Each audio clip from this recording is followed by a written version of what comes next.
ಎಲ್ಲರಿಗೂ ನಮಸ್ಕಾರ. ನಾನು ಗಣೇಶ್ ಪಾಟೀಲ್. ಸ್ನೇಹಿತರೆ, ನಾವು ಭಾರತೀಯ ನಾಗರಿಕ ಸುರಕ್ಷಾ ಸಂಹಿತ 2023 ಡಿಸ್ಕಸ್ ಮಾಡ್ತಾ ಇದ್ದೀವಿ. ಲಾಸ್ಟ್ ಕ್ಲಾಸ್ನಲ್ಲಿ ನಾವು ಸೆಕ್ಷನ್ 5 ವರೆಗೆ ಡಿಸ್ಕಸ್ ಮಾಡಿದ್ದೀವಿ. ಈ ಕ್ಲಾಸ್ನಲ್ಲಿ ಮುಂದೆ ಬರುವ ಚಾಪ್ಟರ್ಸ್ಗಳನ್ನು ಸೆಕ್ಷನ್ಸ್ಗಳನ್ನು ಡಿಸ್ಕಸ್ ಮಾಡೋಣ. ನೆಕ್ಸ್ಟ್ ಬರುವಂಥದ್ದು ಚಾಪ್ಟರ್ 2. ಇದು ಕ್ರಿಮಿನಲ್ ಕೋಡ್ಸ್ಗಳನ್ನು ಮತ್ತು ಆಫೀಸರ್ಸ್ಗಳನ್ನು ಯಾವ ರೀತಿಯಾಗಿ ಕಾನ್ಸ್ಟಿಟ್ಯೂಷನ್ ಮಾಡಬಹುದು ಅದಕ್ಕೆ ಸಂಬಂಧಪಟ್ಟಂತಹ ಪ್ರೊವಿಷನ್ಸ್ಗಳನ್ನು ಒಳಗೊಂಡಿದೆ. ಈ ಚಾಪ್ಟರ್ ನಲ್ಲಿ ಬರುವಂತಹ ಮೊದಲ ಸೆಕ್ಷನ್ 6. ಈ ಸೆಕ್ಷನ್ ಕ್ರಿಮಿನಲ್ ಕೋಡ್ಸ್ಗಳ ಕ್ಲಾಸಿಫಿಕೇಶನ್ ಅನ್ನ ಮಾಡುತ್ತೆ.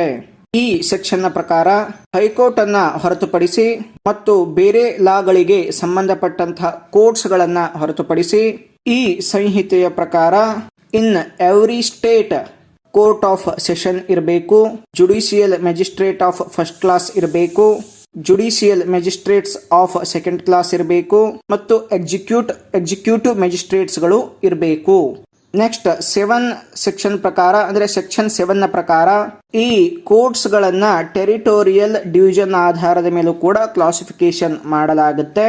ಈ ಸೆಕ್ಷನ್ ನ ಸಬ್ಸೆಕ್ಷನ್ 1 ನ ಪ್ರಕಾರ ಪ್ರತಿಯೊಂದು ಸ್ಟೇಟ್ ನಲ್ಲಿ ಸೆಷನ್ಸ್ ಡಿವಿಷನ್ಸ್ ಗಳು ಇರಬೇಕು ಮತ್ತು ಆ ಸ್ಟೇಟ್ ಕೂಡ ಒಂದು ಸೆಷನ್ಸ್ ಡಿವಿಷನ್ ಆಗಿರುತ್ತೆ ಮತ್ತು ಎವ್ರಿ ಸೆಷನ್ಸ್ ಡಿವಿಷನ್ಸ್ ಗಳು ಈ ಸಂಹಿತೆಯ ಪರ್ಪೋಸ್ಗಾಗಿ ಅದು ಡಿಸ್ಟಿಕ್ ಆಗಿರ್ಬೋದು ಅಥವಾ ಡಿಸ್ಟಿಕ್ ಗಳನ್ನ ಹೊಂದಿರಬಹುದು.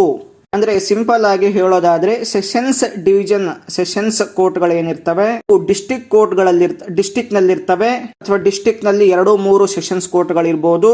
ಅವುಗಳು ಆ ಪರ್ಟಿಕ್ಯುಲರ್ ಡಿಸ್ಟಿಕ್ ನಲ್ಲಿ ಅಥವಾ ಆ ಪರ್ಟಿಕ್ಯುಲರ್ ಲೋಕಲ್ ಜುರಿಸ್ಡಿಕ್ಷನ್ ನಲ್ಲಿ ಅವರು ಪವರ್ಸ್ ಅನ್ನ ಹೊಂದಿರ್ತಾರೆ ಅಥವಾ ಕೋರ್ಟ್ಗಳು ಹೊಂದಿರ್ತವೆ. ಸಬ್ಸೆಕ್ಷನ್ 2 ನ ಪ್ರಕಾರ ಸ್ಟೇಟ್ ಗವರ್ನಮೆಂಟ್ಗಳು ಹೈಕೋರ್ಟ್ ನ ಜೊತೆ ಕನ್ಸಲ್ಟೇಷನ್ ಮಾಡೋ ಮುಖಾಂತರ ಎಷ್ಟು ಬೇಕೋ ಅಷ್ಟು ಡಿವಿಷನ್ಸ್ ಗಳನ್ನ ಮಾಡಿಕೊಂಡು ಆ ಕೋರ್ಟ್ ಗಳಿಗೆ ಆ ಟೆರಿಟರಿಯಲ್ಲಿ ಪವರ್ಸ್ ಗಳನ್ನ ಡಿಸೈಡ್ ಮಾಡಬಹುದು, ಅಂದ್ರೆ ಜುರಿಸ್ಡಿಕ್ಷನ್ ಅನ್ನ ಡಿಸೈಡ್ ಮಾಡಬಹುದು. ನಂತರ ಸಬ್ಸೆಕ್ಷನ್ 3 ಪ್ರಕಾರ ಸ್ಟೇಟ್ ಗವರ್ನಮೆಂಟ್ ಹೈಕೋರ್ಟ್ ನ ಜೊತೆ ಕನ್ಸಲ್ಟೇಷನ್ ಮಾಡಿ ಡಿಸ್ಟ್ರಿಕ್ಟ್ ಗಳನ್ನ ಸಬ್ ಡಿವಿಷನ್ಸ್ ಗಳಾಗಿ ಡಿವೈಡ್ ಮಾಡಬಹುದು ಮತ್ತು ಸಮಯಕ್ಕೆ ತಕ್ಕಂತೆ ಆ ಸಬ್ ಡಿವಿಷನ್ಸ್ ಗಳ ಲಿಮಿಟ್ಸ್ ಗಳನ್ನ ಮತ್ತು ನಂಬರ್ಸ್ ಗಳನ್ನ ಅವರು ಅಲ್ಟರ್ ಮಾಡುವಂತ ಪವರ್ ಅನ್ನ ಹೊಂದಿದ್ದಾರೆ. ನೆಕ್ಸ್ಟ್ ಸಬ್ಸೆಕ್ಷನ್ 4 ರ ಪ್ರಕಾರ ಸೆಷನ್ಸ್ ಡಿವಿಷನ್ಸ್, ಡಿಸ್ಟ್ರಿಕ್ಟ್ಸ್ ಮತ್ತು ಸಬ್ ಡಿವಿಷನ್ಸ್ ಈಗಾಗಲೇ ಆ ರಾಜ್ಯದಲ್ಲಿ ಎಕ್ಸಿಸ್ಟ್ ಆಗಿದ್ರೆ ಈ ಭಾರತೀಯ ನಾಗರಿಕ ಸುರಕ್ಷಾ ಸಂಹಿತ ಬಂದ ಮೇಲೆ ಆ ಕೋರ್ಟ್ ಗಳನ್ನ ಈ ಸೆಕ್ಷನ್ ನಲ್ಲಿಯೇ ಅವುಗಳನ್ನ ಕಾನ್ಸ್ಟಿಟ್ಯೂಷನ್ ಮಾಡಲಾಗಿದೆ ಅಂತೇಳಿ ನಂಬಲಾಗುತ್ತೆ ಅಂತ ಹೇಳಿ ಈ ಸೆಕ್ಷನ್ ಹೇಳುತ್ತೆ. ನೆಕ್ಸ್ಟ್ ಸೆಕ್ಷನ್ 8 ಇದು ಕೋರ್ಟ್ ಆಫ್ ಸೆಷನ್ ಬಗ್ಗೆ ಹೇಳುತ್ತೆ. ಸಬ್ಸೆಕ್ಷನ್ 1 ನ ಪ್ರಕಾರ ಸ್ಟೇಟ್ ಗವರ್ನಮೆಂಟ್ ಪ್ರತಿಯೊಂದು ಸೆಷನ್ಸ್ ಡಿವಿಷನ್ಸ್ಗೆ ಒಂದು ಕೋರ್ಟ್ ಆಫ್ ಸೆಷನ್ ಅನ್ನ ಎಸ್ಟಾಬ್ಲಿಷ್ ಮಾಡಬಹುದು. ಸಬ್ಸೆಕ್ಷನ್ 2 ನ ಪ್ರಕಾರ ಪ್ರತಿಯೊಂದು ಕೋರ್ಟ್ ಆಫ್ ಸೆಷನ್ ಅನ್ನ ಒಬ್ಬ ಜಡ್ಜ್ ಪ್ರಿಸೈಡ್ ಮಾಡ್ತಾನೆ. ಆ ಜಡ್ಜ್ ಹೈಕೋರ್ಟ್ ನಿಂದ ಅಪಾಯಿಂಟ್ಮೆಂಟ್ ಆಗಿರ್ತಾರೆ. ಸಬ್ಸೆಕ್ಷನ್ 3 ಪ್ರಕಾರ ಹೈಕೋರ್ಟ್ ಅಡಿಷನಲ್ ಸೆಷನ್ಸ್ ಜಡ್ಜಸ್ ಗಳನ್ನ ಕೂಡ ಅಪಾಯಿಂಟ್ಮೆಂಟ್ ಮಾಡಬಹುದು. ಸಬ್ಸೆಕ್ಷನ್ 4 ನ ಪ್ರಕಾರ ಯಾವುದೇ ಸೆಷನ್ ಡಿವಿಷನ್ ನ ಜಡ್ಜ್ಗಳು ಅಡಿಷನಲ್ ಆಗಿ ಇನ್ನೊಂದು ಡಿವಿಷನ್ ನ ಸೆಷನ್ ಜಡ್ಜ್ ಆಗಿ ಹೈಕೋರ್ಟ್ ಅಪಾಯಿಂಟ್ ಮಾಡಬಹುದು. ಅಂತಹ ಸಂದರ್ಭದಲ್ಲಿ ಆ ಅದರ್ ಡಿವಿಷನ್ಗೆ ಸಂಬಂಧಪಟ್ಟಂತಹ ಕೇಸಸ್ ಗಳನ್ನ ಇವರು ಡಿಸ್ಪೋಸ್ ಮಾಡುವಂತಹ ಅಧಿಕಾರವನ್ನ ಹೊಂದಿದ್ದಾರೆ. ಅದನ್ನ ಯಾವ ರೀತಿಯಾಗಿ ಮಾಡಬೇಕಂತೇಳಿ ಹೈಕೋರ್ಟ್ ಡೈರೆಕ್ಷನ್ ಮಾಡುತ್ತೆ. ಸಬ್ಸೆಕ್ಷನ್ 5 ನ ಪ್ರಕಾರ ಒಂದು ವೇಳೆ ಸೆಷನ್ಸ್ ಜಡ್ಜ್ ಅವರ ಒಂದು ಆಫೀಸ್ ವೇಕೆಂಟ್ ಆಗಿದ್ರೆ ಯಾವುದಾದ್ರೂ ಅರ್ಜೆಂಟ್ ಅಪ್ಲಿಕೇಶನ್ ಡಿಸ್ಪೋಸಲ್ ಮಾಡೋ ಹಾಗಿದ್ರೆ ಆಗ ಹೈಕೋರ್ಟ್ ಅಡಿಷನಲ್ ಸೆಷನ್ ಜಡ್ಜ್ ಅನ್ನ ಕೋರ್ಟ್ ಆಫ್ ಸೆಷನ್ಗೆ ಪ್ರಿಸೈಡಿಂಗ್ ಆಫೀಸರ್ ಆಗಿ ಅಪಾಯಿಂಟ್ಮೆಂಟ್ ಮಾಡುತ್ತೆ. ಒಂದು ವೇಳೆ ಅಡಿಷನಲ್ ಸೆಷನ್ ಜಡ್ಜ್ ಇಲ್ಲದೆ ಇದ್ದಾಗ ಸೆಷನ್ಸ್ ಜಡ್ಜ್ ಆಗಿ ಚೀಫ್ ಜುಡಿಷಿಯಲ್ ಮ್ಯಾಜಿಸ್ಟ್ರೇಟ್ ಅನ್ನ ಸೆಷನ್ ಜಡ್ಜ್ ಆಗಿ ಇನ್ಚಾರ್ಜ್ ಕೊಡಲಾಗುತ್ತೆ. ಈ ತರ ಆ ಸ್ಥಾನವನ್ನ ಅಲಂಕರಿಸಿದ ಮೇಲೆ ಪ್ರಿಸೈಡ್ ಮಾಡಿದ ಮೇಲೆ ಸೆಷನ್ ಜಡ್ಜ್ಗೆ ಸಂಬಂಧಪಟ್ಟಂತ ಅಪ್ಲಿಕೇಶನ್ಸ್ ಗಳನ್ನ ಅವರು ಡಿಸ್ಪೋಸ್ ಮಾಡಬಹುದು. ಸಬ್ಸೆಕ್ಷನ್ 6 ನ ಪ್ರಕಾರ ಕೋರ್ಟ್ ಆಫ್ ಸೆಷನ್ ಏನು ಹೈಕೋರ್ಟ್ ನೋಟಿಫೈ ಮಾಡಲಾಗುತ್ತೆ ಆ ಪರ್ಟಿಕ್ಯುಲರ್ ಪ್ಲೇಸ್ ನಲ್ಲಿಯೇ ಸಿಟ್ಟಿಂಗ್ ಅನ್ನ ಮಾಡಬೇಕು. ಇದು ಜನರಲ್ ರೂಲ್. ಆದ್ರೆ ಪರ್ಟಿಕ್ಯುಲರ್ ಕೇಸ್ ನಲ್ಲಿ ಪಾರ್ಟೀಸ್ ಗಳ ವಿಟ್ನೆಸಸ್ ಗಳ ಕನ್ವೀನಿಯನ್ಸ್ ನ ಪ್ರಕಾರ ಕೋರ್ಟ್ ಆಫ್ ಸೆಷನ್ ಅನ್ನ ಬೇರೆ ಪ್ಲೇಸ್ ನಲ್ಲೂ ಕೂಡ ಅವರು ಸೆಟಪ್ ಮಾಡ್ಕೊಳ್ಬಹುದು. ಅದಕ್ಕಿಂತ ಮುಂಚೆ ಪ್ರಾಸಿಕ್ಯೂಷನ್ ಮತ್ತು ಅಕ್ಯೂಸ್ಡ್ ಪರ್ಸನ್ ಗಳ ಒಂದು ಕಾನ್ಸೆಂಟ್ ಅನ್ನ ಪಡ್ಕೊಳ್ಬೇಕಾಗತ್ತೆ. ನೆಕ್ಸ್ಟ್ ಸಬ್ಸೆಕ್ಷನ್ 7 ಪ್ರಕಾರ session judge time to time ಈ ಸಂಹಿತೆಯ ಅಡಿಯಲ್ಲಿ ಬಿಸ್ನೆಸ್ ಅನ್ನ ಅಡಿಷನಲ್ ಅಂದ್ರೆ ಕೋರ್ಟ್ ಬಿಸ್ನೆಸ್ ಅನ್ನ ಅಡಿಷನಲ್ ಸೆಷನ್ಸ್ ಜಡ್ಜಸ್ ಗಳ ಜೊತೆ ಅವರು ಡಿಸ್ಟ್ರಿಬ್ಯೂಟ್ ಮಾಡ್ಕೊಳ್ಬಹುದು. ಅದಕ್ಕೆ ಸಂಬಂಧಪಟ್ಟಂತಹ ಕನ್ಸಿಸ್ಟೆಂಟ್ ಆರ್ಡರ್ಸ್ ಗಳನ್ನ ಅವರು ಮಾಡಬಹುದು. ನೆಕ್ಸ್ಟ್ ಸಬ್ಸೆಕ್ಷನ್ 8 ನ ಪ್ರಕಾರ ಅರ್ಜೆಂಟ್ ಅಪ್ಲಿಕೇಶನ್ಸ್ ಗಳ ಡಿಸ್ಪೋಸಲ್ ಮಾಡೋದಿರುತ್ತೆ. ಸೆಷನ್ಸ್ ಜಡ್ಜ್ ಅಬ್ಸೆನ್ಸ್ ಇರ್ತಾರೆ, ಅವರಿಗೆ ಆಕ್ಟ್ ಮಾಡೋದಿಕ್ಕಾಗೋದಿಲ್ಲ. ಅಂತಹ ಸಂದರ್ಭದಲ್ಲಿ ಅಡಿಷನಲ್ ಸೆಷನ್ಸ್ ಜಡ್ಜ್ ಅವರ ಪರವಾಗಿ ಆಕ್ಟ್ ಮಾಡಬೇಕಾಗತ್ತೆ. ಒಂದು ವೇಳೆ ಅಡಿಷನಲ್ ಸೆಷನ್ ಜಡ್ಜ್ ಕೂಡ ಅವರು ಕೂಡ ಅಬ್ಸೆನ್ಸ್ ಇದ್ರೆ chief judicial magistrate session judge ಆಗಿ ಹಿಯರಿಂಗ್ ಅನ್ನ ಮಾಡಬಹುದು. ಅಂತಹ ಸಂದರ್ಭದಲ್ಲಿ ಈ ಚೀಫ್ ಜುಡಿಷಿಯಲ್ ಮ್ಯಾಜಿಸ್ಟ್ರೇಟ್ ಅನ್ನ ಸೆಷನ್ ಜಡ್ಜ್ ಅಂತ ಹೇಳಿ ಅವರಿಗೆ ಆ ಜುರಿಸ್ಡಿಕ್ಷನ್ ಇದೆ ಅಂತ ಹೇಳಿ ನಂಬಬಹುದು.